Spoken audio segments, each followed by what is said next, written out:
A millionaire ripped a black waitress's shirt in front of a packed diner. Everyone laughed, until they saw the tattoo on her back, and the entire room went silent. The sound of tearing fabric cracked through Ruby's diner like a whip. Forks froze halfway to mouths. Conversations died in an instant. The noon crowd, packed shoulder to shoulder in the red vinyl booths, turned in unison toward the chaos at the center table. Harrison Wellington, heir to a fortune and dressed in a navy suit that shouted old money, stood with his face twisted in rage. His manicured fingers clenched what was left of a waitress's uniform, threads dangling in his grip.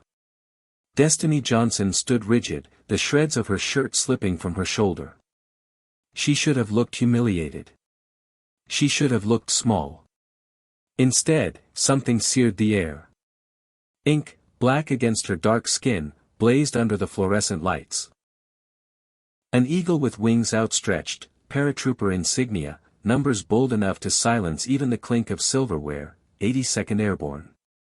But it wasn't just the tattoo. Below the wings was a name. A name carved into her skin with the permanence of memory, the permanence of loss.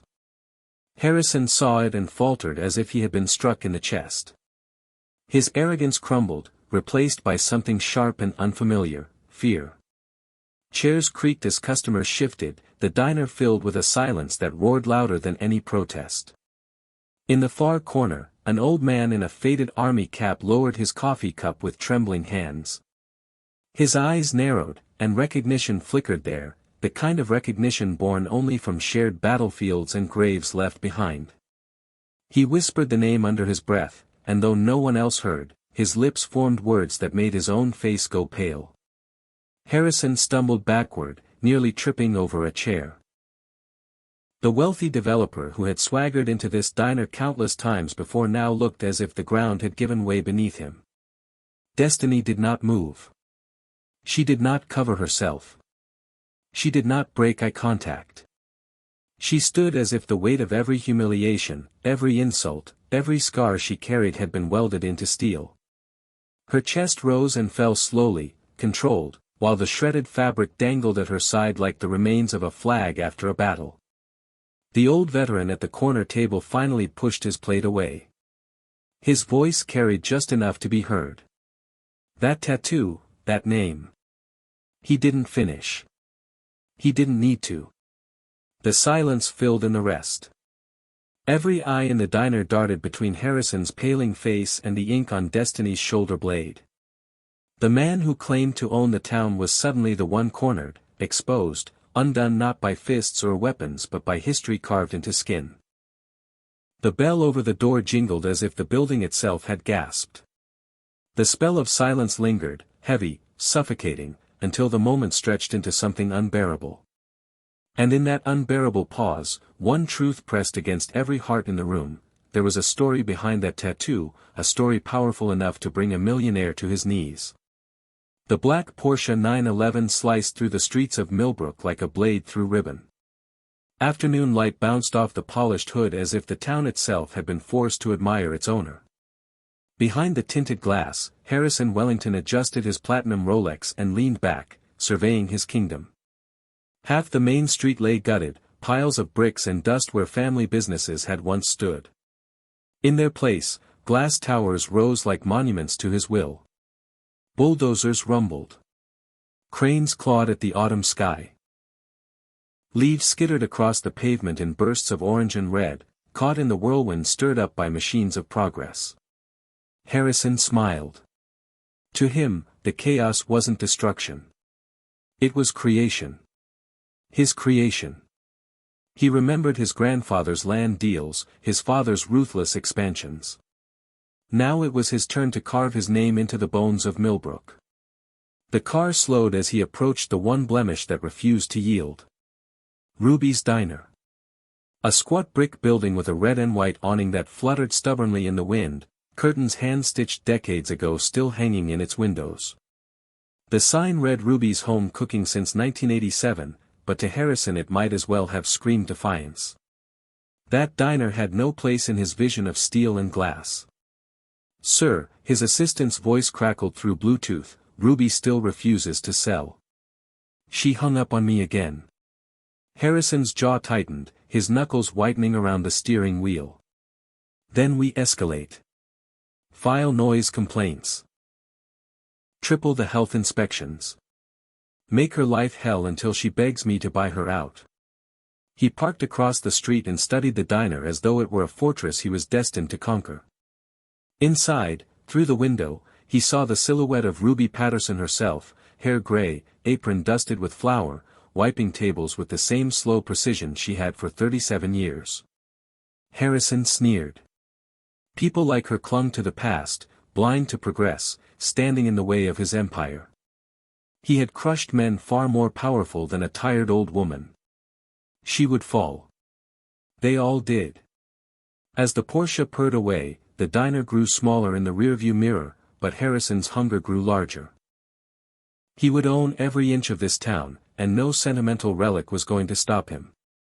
300 miles away, in a cramped apartment with peeling paint and a single buzzing light, Destiny Johnson sat on the edge of her bed scrolling through her laptop. The glow of the screen painted her tired eyes. Headlines told a story that made her stomach clench: Wellington Development expands downtown project. Family businesses close as property values soar. Last holdout, Ruby's Diner. Her breath caught at the photo that accompanied the article. Ruby standing outside the diner, her smile tight, her shoulders bowed, plywood covering broken windows behind her. Destiny clicked another link. A video clip played, Harrison stepping out of his Porsche, cameras flashing, his voice smooth as he spoke about progress, renewal, opportunity. To the press, he was the golden son of Millbrook, a savior turning a dying town into a jewel.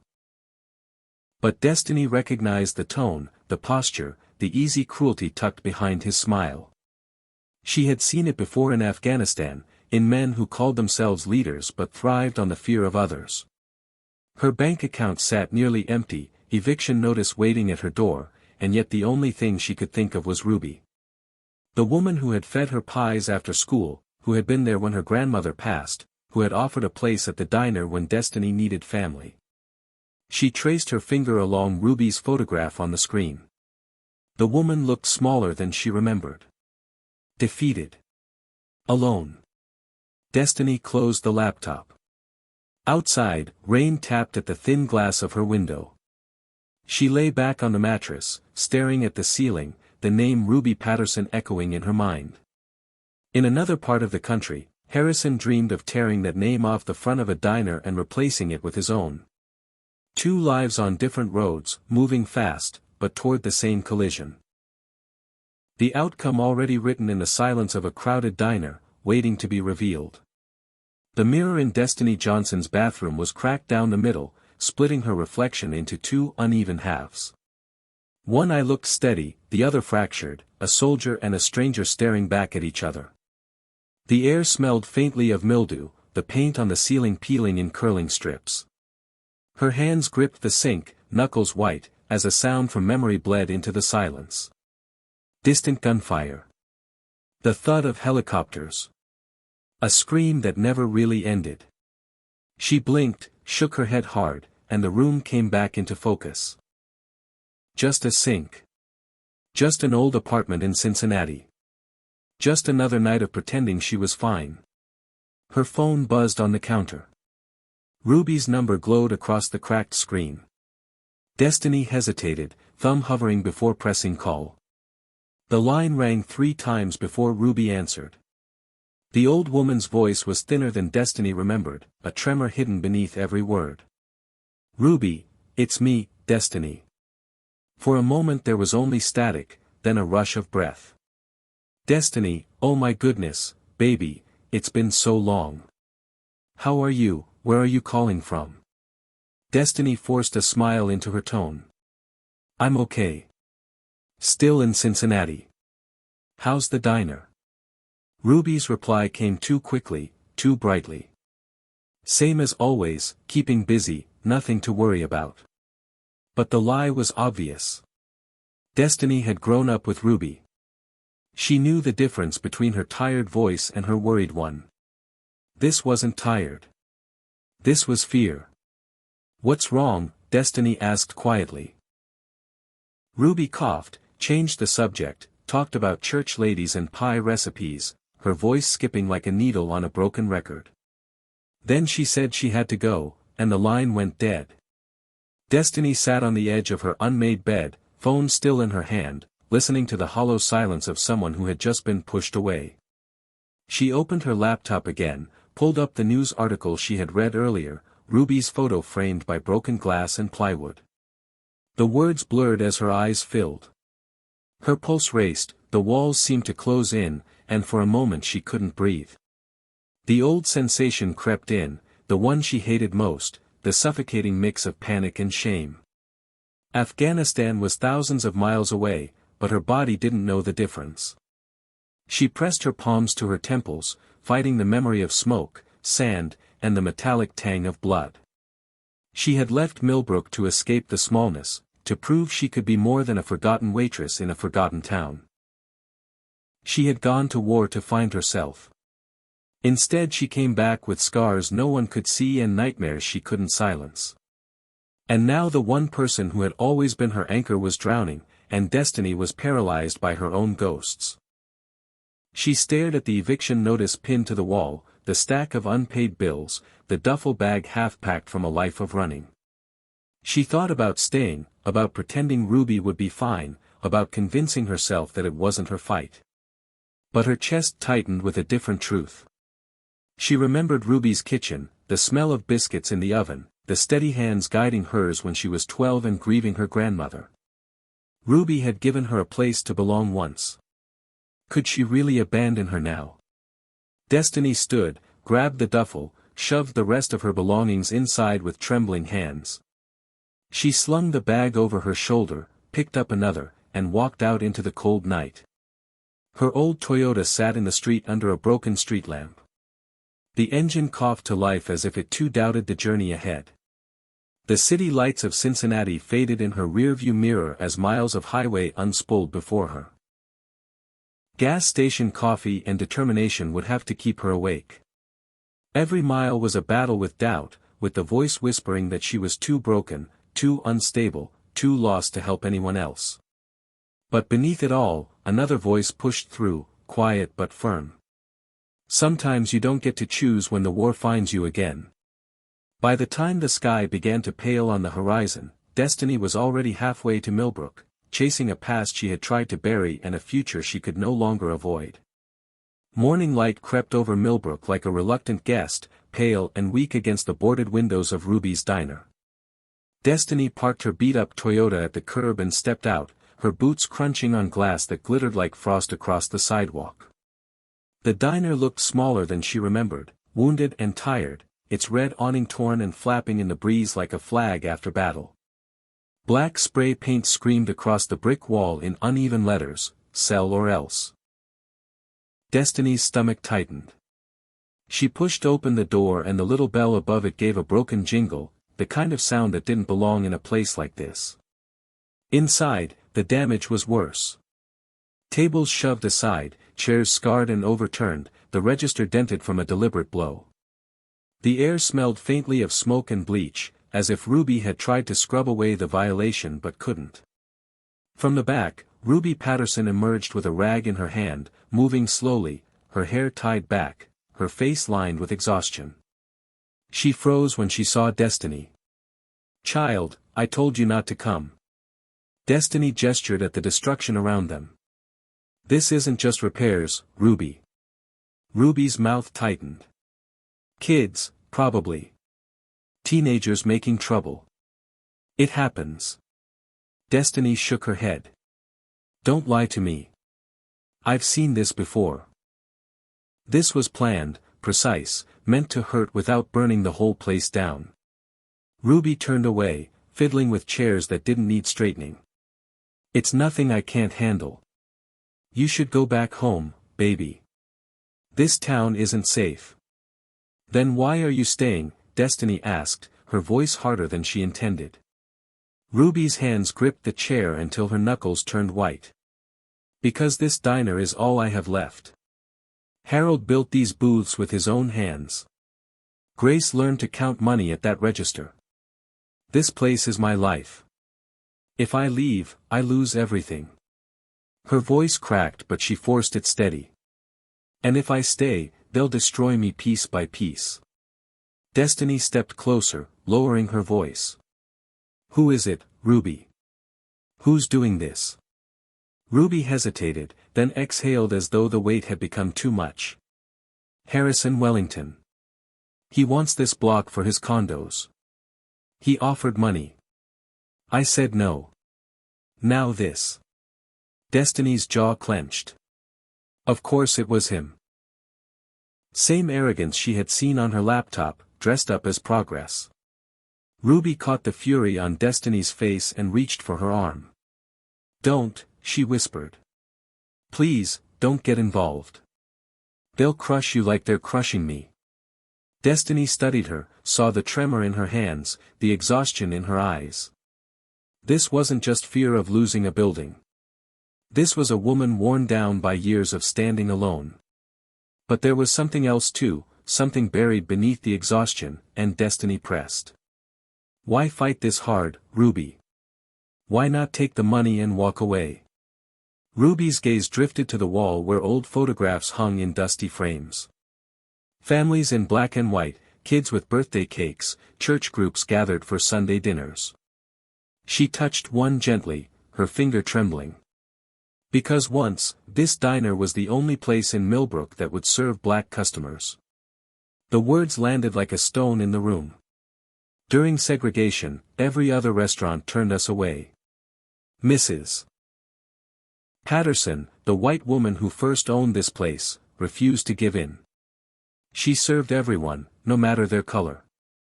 Lost half her business, but she stood her ground. And when she grew too old to run it, she sold it to Harold and me for almost nothing, because she wanted it to stay a place where everyone belonged. Ruby's eyes shone with unshed tears. This building isn't just mine. It's a promise.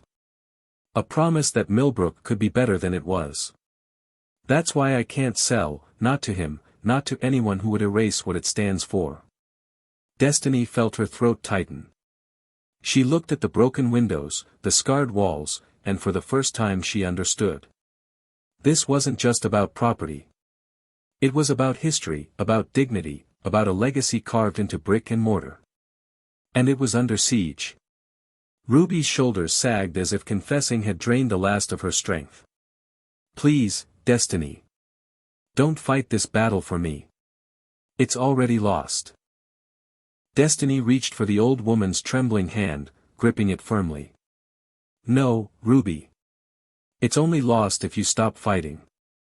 But even as she said it, Destiny knew the truth. This wasn't Ruby's fight anymore. It was hers too. The diner smelled of fried chicken and fresh biscuits, the hum of lunchtime chatter filling the air as the clock struck noon. Ruby moved behind the counter with the slow grace of someone who had repeated the same steps for nearly 4 decades. Destiny carried a pot of coffee, refilling mugs with practiced precision, watching the nervous smiles of customers who pretended everything was normal. But nothing was normal. The plywood boards across the windows told the truth. The nervous glances toward the street told the truth. And then the truth itself walked through the door. The bell chimed and Harrison Wellington entered like a man arriving home. He didn't look around to see who was watching because he already assumed they all were. His navy suit was flawless, his hair perfectly styled, and his smirk the same one Destiny had seen on her laptop screen. The air shifted. Conversations broke off. Forks froze halfway to mouths. The church ladies at the corner booth clutched their purses. Frank, the retired mailman, started to rise, but his wife tugged him back down. Everyone knew what Harrison wanted. Everyone knew no one could stop him. He chose the center table, the one where every eye could see him.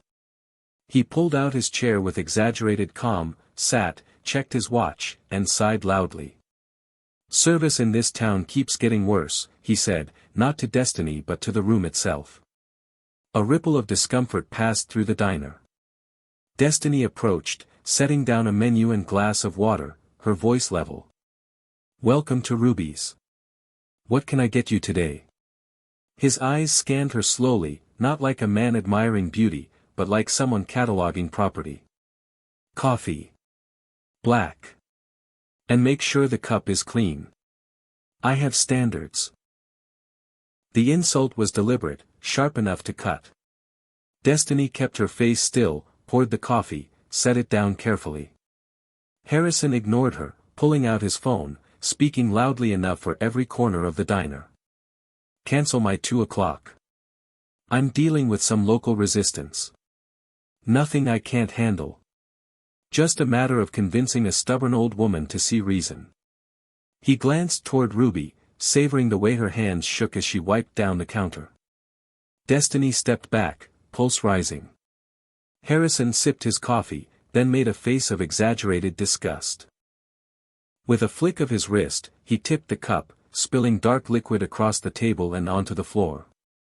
The brown stain spread like blood. He leaned back. Clean it up. The diner froze. Only the steady drip of coffee hitting tile broke the silence. Plink. Plink. Each drop echoed like a clock counting down. Destiny stared at the spreading mess, then at Ruby, whose eyes pleaded with her to do whatever it took to avoid escalation. Destiny's jaw tightened. No, the word cut through the silence. It hung in the air like smoke after a gunshot. Harrison blinked, then his smile returned, sharper this time. Excuse me. Destiny's voice didn't waver. You spilled it. Clean it yourself. Murmurs rose from the booths. The church ladies looked at one another in shock. Frank gripped the edge of his table. Ruby stepped forward, terror on her face. Destiny, please, just clean it up. Harrison's laugh was low, cruel, vibrating with disbelief. Listen to this. The help is giving me orders. He stood, looming over Destiny with the full weight of his privilege and power. His voice dropped to a dangerous whisper. Do you know who I am, girl? What I could do to you? Destiny met his gaze. I know exactly what you are. The confidence in her tone made him hesitate for half a breath, but then the smirk returned. Then you know you should shut your mouth. He nudged the cup again, sending more coffee dripping onto the floor. Clean it. Now. The pause stretched so long the whole diner seemed to lean forward, waiting for the explosion. Destiny's fists clenched. Every instinct screamed to fight, to refuse, to stand tall. But Ruby's trembling voice cracked the tension. Please, baby. He'll make it worse. Please. Destiny's chest heaved. She looked around. Customers avoided her eyes. No one would stand with her. Every act of defiance would land on Ruby's shoulders. She bent, picked up the mop. The sound of it hitting the tiles was louder than a gunshot. Each swipe across the floor scraped against her pride. Harrison's grin widened, satisfaction dripping from every word. That's better. See how much easier life is when everyone knows their place. Destiny rose, water dripping from the mop. Her face betrayed nothing. Inside, rage boiled so hot it felt cold. Harrison pulled a crisp dollar bill from his wallet and dropped it on the wet table. For your excellent service. The insult landed heavier than any punch. The single bill lay there, soaking up coffee, a monument to humiliation. Ruby looked away, tears slipping down her cheeks. The church ladies bowed their heads. Frank slammed his fist softly against the table but didn't rise. No one rose. Harrison straightened his tie, satisfied, and turned toward the door. He thought he had won. But Destiny reached out, fingers brushing the damp bill, folding it carefully before slipping it into her apron pocket. She said nothing. She didn't need to. Because in that small act, hidden from everyone else, she wasn't surrendering. She was remembering. A promise sealed in paper and ink. $1 that would not mark defeat, but the beginning of something far more dangerous. The bell chimed as Harrison left, the door closing behind him with a final snap. The diner exhaled, the sound of shame filling every corner. But Destiny's silence was different. Her silence was not shame. It was war waiting for the right moment. Rain hammered the windshield of Destiny's Toyota, the wipers struggling to keep pace. She had been parked across from Ruby's diner for nearly 3 hours, watching the boarded windows drip with water as if the building itself were bleeding. The town was quiet, streets shining under street lamps that flickered with each gust of wind. Then headlights cut through the storm. A white county pickup rolled to a stop beside a black sedan already waiting in the shadows. Destiny straightened in her seat, heart thudding. The doors opened. Chief Morrison stepped out, heavy-set frame hunched against the rain, followed by 2 men in work clothes carrying toolboxes. They moved with purpose, not like repairmen but like soldiers on assignment. Morrison produced a key and let them in through the back door. Light flared in the diner's kitchen. Destiny's instincts snapped alive.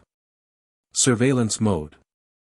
She pulled out her phone, pressed record, zoomed in through the rain-smeared glass. Shadows moved inside, shapes crouched near the electrical panels, another documenting equipment with a camera. Minutes ticked by, her phone shaking slightly in her hand.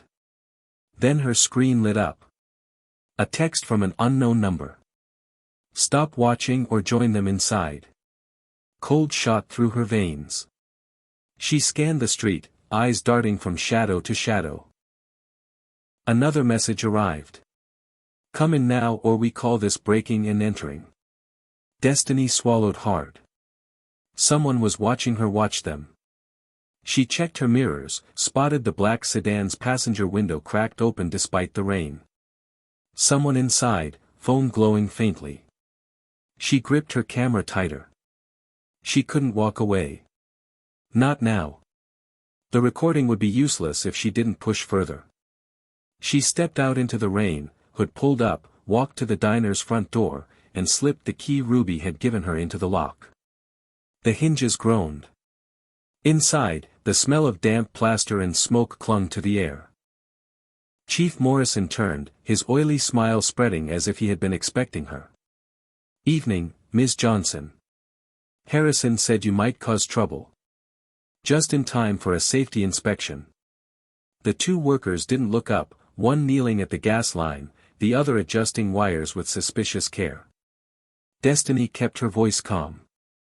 Safety inspection at 9 p.m. during a thunderstorm. That's new. Morrison shrugged. Emergencies don't keep regular hours. We've already found serious violations. Faulty wiring. Gas leaks. Structural damage.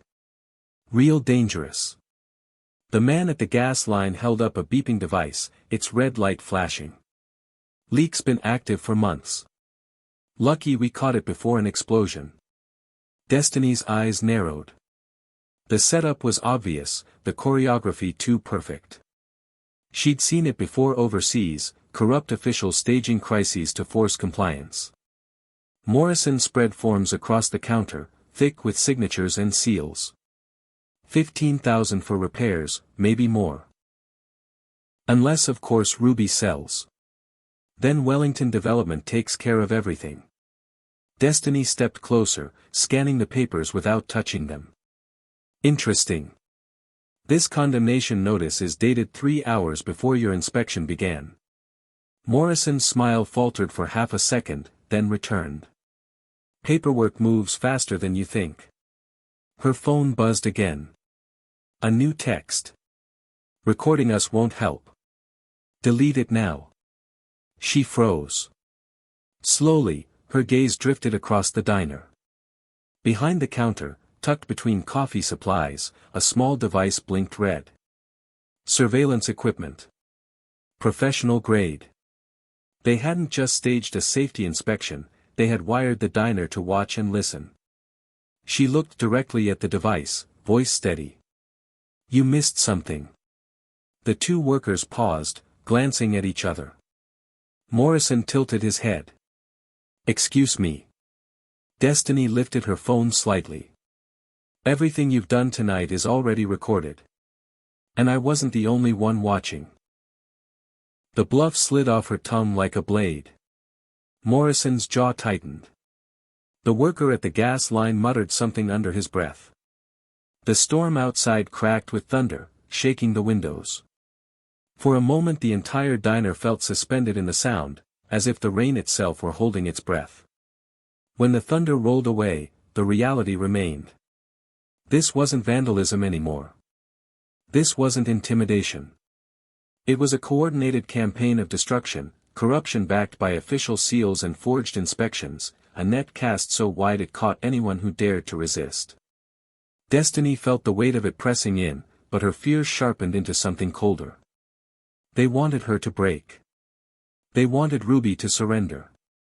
Instead, they had just revealed the depth of their rot. She looked back at the blinking red light, her reflection fractured in its tiny lens, and made herself a silent vow. If they wanted a war, she knew how to fight one. The sky over Millbrook was the color of ash when Destiny pulled up to the diner at dawn. The rain had stopped, leaving puddles that reflected the plywood boards covering the windows. A red notice flapped on the front door, stamped in bold letters, "Condemned." Ruby stood on the sidewalk clutching a cardboard box filled with framed photos and old menus. Her shoulders sagged under a weight heavier than the box, heavier than the years. When she saw Destiny, her eyes filled with quiet defeat. "It's over," she whispered. Destiny tore the notice from the door and read it quickly. The language was thick with legal threats, structural hazards, gas leaks, imminent danger to public safety. She looked at Ruby, at the lines carved into her face. "They staged this," Destiny said. "I watched them last night. Morrison and his men planted those so-called violations." Ruby shook her head. "Doesn't matter. Once the paper's up, the town sees me as reckless. No one will come here again." Destiny set the notice aside and placed the box gently on the counter inside. The diner was silent, the air stale from the night before. "Ruby, I need to tell you the truth," she said. "About where I went when I left." Ruby's hands trembled as she lowered herself into a booth. "I told everyone it was family overseas. But it wasn't. I joined the army. I spent 18 months in Afghanistan.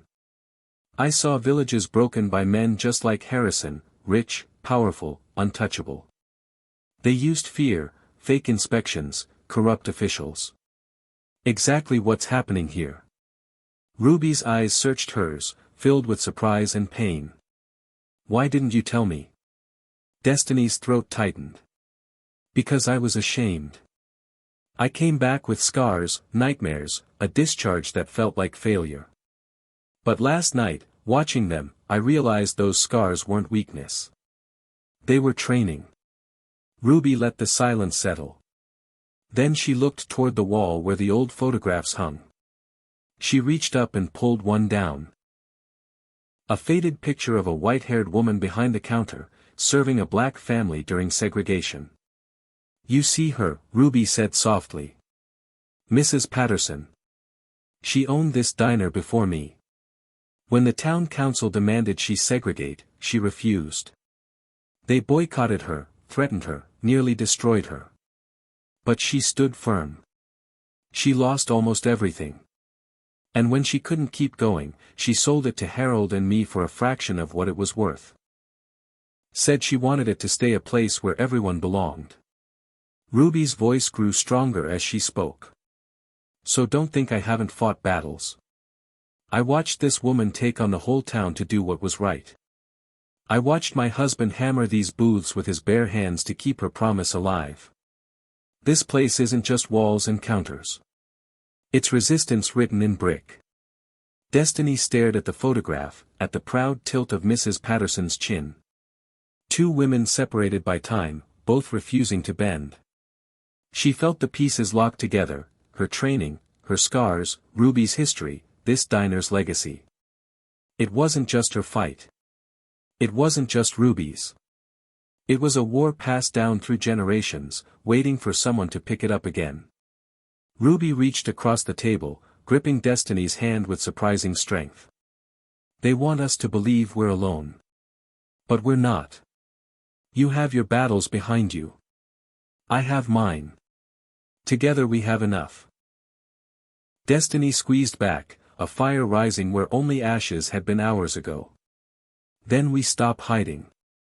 We document everything. We gather allies. We turn their power against them. Ruby nodded, eyes steady now. Mrs. Patterson once told me, the only thing bullies fear is people who stop being afraid. Maybe it's time Millbrook remembered that. Destiny stood, feeling taller, steadier. The condemnation notice still fluttered on the floor by the door, but it no longer looked final. It looked like a challenge. Outside, the gray sky was breaking, a pale stripe of light pushing through the clouds. The day would be hard, the fight dangerous. But for the first time, they weren't bowing under the weight. For the first time, they were standing. Two women from different wars, bound by the same truth. Sometimes the fire doesn't die in the ashes. Sometimes it waits for the right hands to bring it back to life. The diner was packed again, but this time the atmosphere was different. The plywood still covered some windows, the paint still scarred by graffiti, yet people had come anyway. Ruby moved among them, smiling with the determination of someone who refused to close her doors. Destiny poured coffee, her shoulders squared though her eyes betrayed the weight of sleepless nights. She could feel it coming, the confrontation she had been waiting for. And then the bell over the door chimed. Harrison Wellington entered as if the room belonged to him. He didn't glance at the customers. He didn't acknowledge the silence that followed him like a shadow. He went straight to the center table and spread a folder across the surface, pages spilling out like blades. His voice carried with practiced ease. Destiny Johnson. Dishonorably discharged from the United States Army. Documented history of post-traumatic stress disorder. Prone to violent episodes. Unstable. He pushed the papers toward her as if they were weapons. This is who you all have chosen to follow. A broken soldier, a liar hiding behind scars. Gasps rose from the booths. Destiny's chest clenched. She stared at the words on the page, words she had lived with, words that had haunted her in silence. For a moment her vision blurred, the walls closing in, the thunder of Afghanistan roaring in her ears. Harrison leaned forward, smile sharp and cruel. You think anyone will believe your accusations against me when they see this file? You think they'll trust a woman who couldn't even hold her place in the military? Destiny's knees almost buckled. She had trained herself to endure humiliation, to survive silence, but this cut deeper. He was peeling back the wound she had fought so hard to hide. Then Ruby's voice broke through the fog. It was not trembling this time. It was steel. That's enough. Every head turned. Ruby stood behind the counter, apron dusted with flour, phone in her hand. Her eyes were steady, her shoulders squared in defiance that belied her age. You want to talk about records, Harrison, she said, walking forward, let's talk about yours. She tapped her phone and a recording played. Harrison's voice filled the diner, captured from the night of the inspection. File noise complaints. Triple the health inspections. Make her life hell until she begs me to buy her out. The room stiffened. Harrison's face drained of color, then flushed with rage. That's fabricated, he spat. But Ruby wasn't finished. She lifted her chin. And then there's this. She held up a small device, Destiny's video already cued. The screen glowed for everyone to see, showing Chief Morrison and his men planting evidence inside the diner, the blinking surveillance device in the corner. And Harrison's own words from that night, spoken in arrogance, recorded in clarity. Once the paper's up, the town sees her as reckless. She'll have no choice but to sell. A stunned silence swept through the diner. Harrison lunged forward, trying to snatch the phone from Ruby's hand, but Destiny stepped between them, her voice low and cold. You just condemned yourself. Harrison tried to recover, turning toward the crowd. She's lying. They're both lying. This is a setup. But his voice cracked, and his composure slipped. The customers rose slowly, one by one. Frank, the retired mailman, stood with fists clenched. The church ladies whispered to each other, then nodded. The old veteran from the corner, the one who had recognized Destiny's tattoo, stepped forward. "I know what I saw that day," he said, voice steady. "And I know what I hear now. You're finished, Wellington." The front door burst open, and two men in dark suits entered, badges flashing. "Federal Bureau of Investigation," one announced. "Mr. Wellington, you're under investigation for racketeering, extortion, and conspiracy." Harrison's mouth opened, but no words came. The suits took him by the arms, pulling him toward the door. He struggled, shouting threats that sounded smaller with every step. "You can't do this.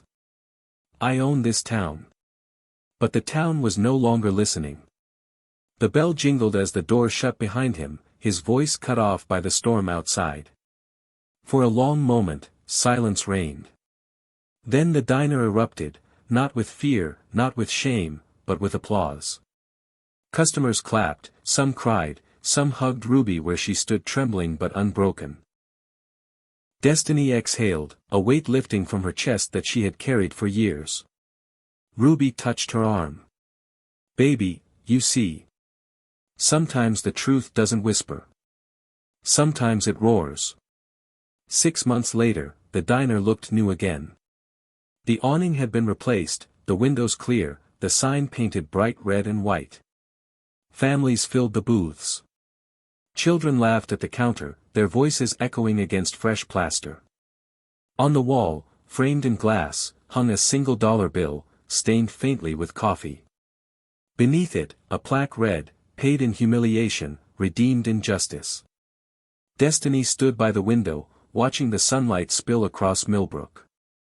She was no longer the soldier running from herself. She was the woman who had stayed, who had fought, who had found a way to belong.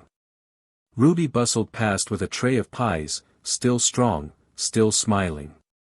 The community had returned, stronger than before, bound together by the fight they had all witnessed. And when new customers entered, their eyes always drifted to the framed dollar, the story etched into every corner of the diner. Destiny's voice lingered in the hearts of those who remembered that day, echoing like a promise that outlasted fear. Words build bridges between worlds. And sometimes, those bridges are strong enough to carry a whole town across. If you enjoyed this story, let us know in the comments. And don't forget to like, share, and subscribe for more inspiring stories.